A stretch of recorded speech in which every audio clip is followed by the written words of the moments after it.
India is the second largest investor in the UK today after the United States.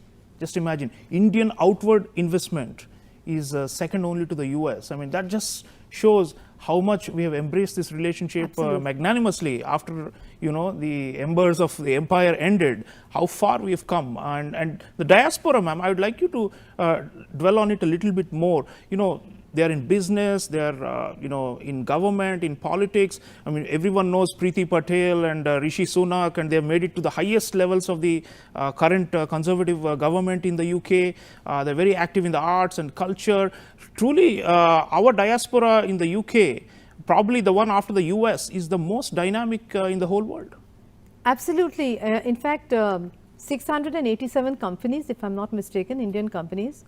And many Indian companies were told by some of UK's pre-EU, pre-Brexit days partners to leave London and move to mainland Europe. They did not do so because they have deep ties in UK, in its economy, and actually their decision to stay put was vindicated by the fact that they have been able to do extremely well post-Brexit.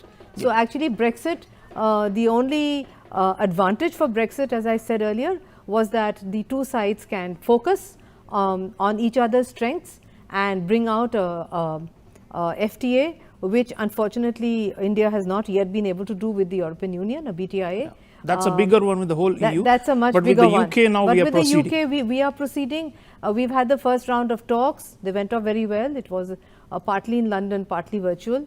Where they were able to identify the core areas. And an FTA is much easier than a BTIA because an FTA is a classic free trade agreement, whereas a BTIA also brings in investment. But you were talking about the diaspora. I'd like to add that when I was Joint Secretary Europe West, we set up the first India-UK roundtable where we had personalities like Lord Swaraj Paul, etc. from the UK side, and equally eminent personalities from our side. The round table was able to identify areas of cooperation, diaspora versus diaspora. This was extremely interesting. So the so viewers, that's the thing, contact. The 1.5 million strong British Indians, they're the biggest group within the larger category of British Asians.